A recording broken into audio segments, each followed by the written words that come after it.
wanted to explore a little ankle to knee pose, or sometimes it's called thread the needle or figure four. It's got a lot of different names, but essentially what it is lying down on your back.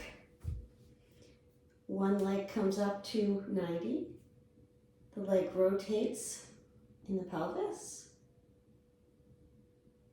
And then the knee bends and the ankle comes to the other knee, or maybe to the other thigh, or it kind of depends on the rotation that you have in your leg bone.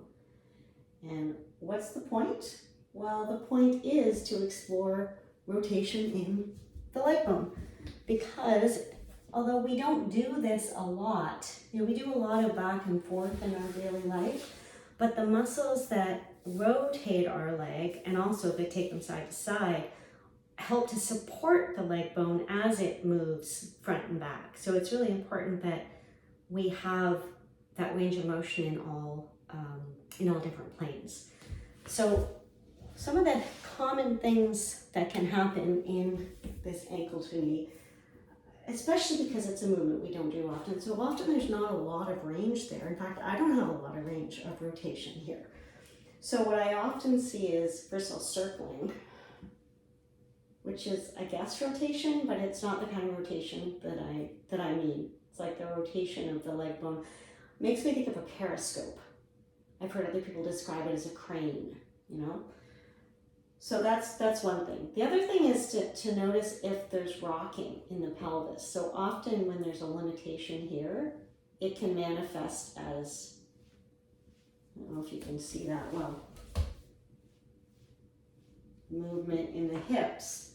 Because if I shift my pelvis side to side or up and down, it seems like I move my leg more. But, I'm not actually moving my leg better in the hip, I'm just moving other things. So that's another thing. The other thing that I sometimes see is like a lift to get that leg over. Doesn't really matter if you get the leg over, right? It's playing with the range. What was the other thing? Yeah, I think those are some of the key ones. Moving the leg side to side with the twist, with the rotation. So kind of anything that gets away from that simple movement. Oh yeah, the other thing that sometimes can happen is the foot wants to do the work. So you get a little bit of this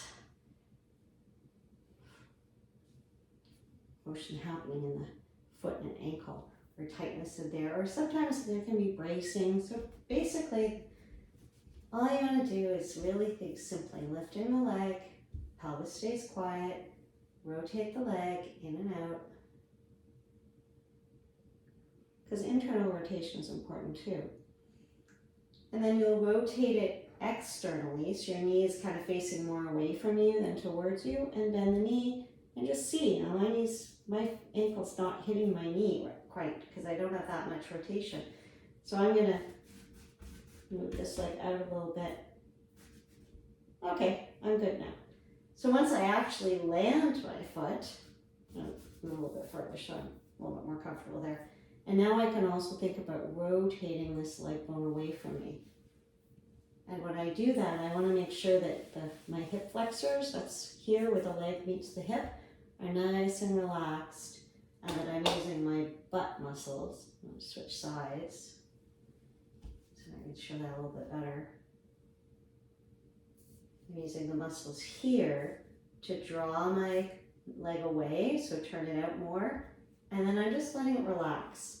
So I often see a lot of this push, pull, and sometimes some rocking with that. It's not about being big. Small is better.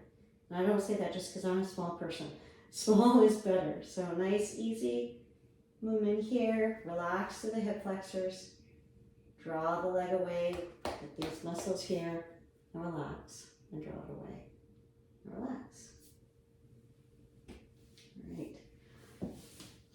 So that's a little ankle to knee, figure four. Oh, I guess I should mention also, often, so I just did that pretty, see, I probably rocked a little bit there I lifted my hip to get it crossed over quickly.